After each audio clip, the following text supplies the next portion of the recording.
Radio city की प्रस्तुति, city की रामलीला। रेडियो सिटी पर मेरा नाम है अखिल और ये है सिटी की रामलीला। माना जाता है कि आदि कवि वाल्मीकि जी ही इस कलयुग में गोस्वामी तुलसीदास जी के रूप में जन्मे और उन्होंने मानव जाति के उद्धार के लिए संवत 1631 में रामचरितमानस की कथा का आरंभ किया।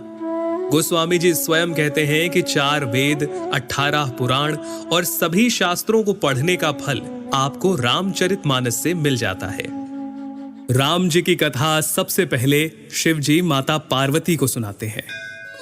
रामचरितमानस के बालकांड में आपको बहुत सारी कथाएं मिल जाएंगी, जैसे सती माता का भ्रम और उनके द्वारा राम जी की परीक्षा, शिव जी द्वारा सती माता का त्यागा जाना, सती माता का दक्ष यज्ञ में जाना और पति के अपमान से दुखी होकर योगाग्नि से देह त्यागना, और फिर पार्वती जी का जन्म और शिव विवाह। परंतु राम जी के अवतार लेने के 2 मुख्य कारण रामचरितमानस में आप जान पाएंगे।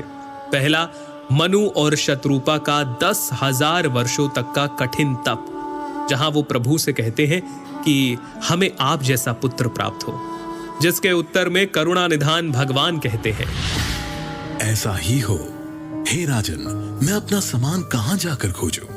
अतः स्वयं ही आकर तुम्हारा पुत्र बनूंगा। और दूसरा कारण नारद मुनि का भगवान विष्णु को दिया गया श्राप। तुमने मुझे ठगा है, अतः अपने किए का फल अवश्य पाओगे। तुमने हमारा रूप बंदर सा बना दिया, अब बंदर ही तुम्हारी सहायता करेंगे। तुमने मेरा बड़ा आहित किया है, इसीलिए तुम्हें भी स्त्री वियोग में दुखोगे। एक ओर जहां राम जन्म की भूमिका बन रही थी, वहीं पुलत्स्य ऋषि के कुल में जन्म हुआ भाइयों समेत 10 सर और 20 भुजाओं वाले प्रचंड पराक्रमी रावण और उसके भाइयों ने ब्रह्मा जी की तपस्या कर उनसे वरदान मांगा। रावण ने कहा, हे जगदीश्वर और मानव, इन 2 जातियों को छोड़कर हम किसी के मारे ना मरे। और कुंभकर्ण सरस्वती जी के प्रभाव के चलते इंद्रासन के स्थान पर निद्रासन का वर मांग बैठे और विभीषण ने प्रभु चरणों में निष्काम प्रेम का वरदान मांगा। चलिए आगे बढ़ते हैं और आते हैं राजा दशरथ पर, जिन्हें ग्लानि थी कि उन्हें कोई पुत्र नहीं था।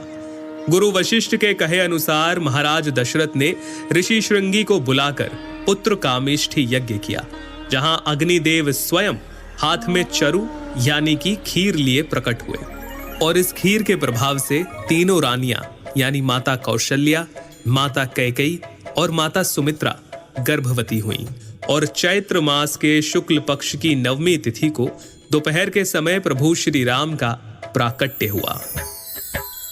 9वीं तिथि मधुमास पुनीता,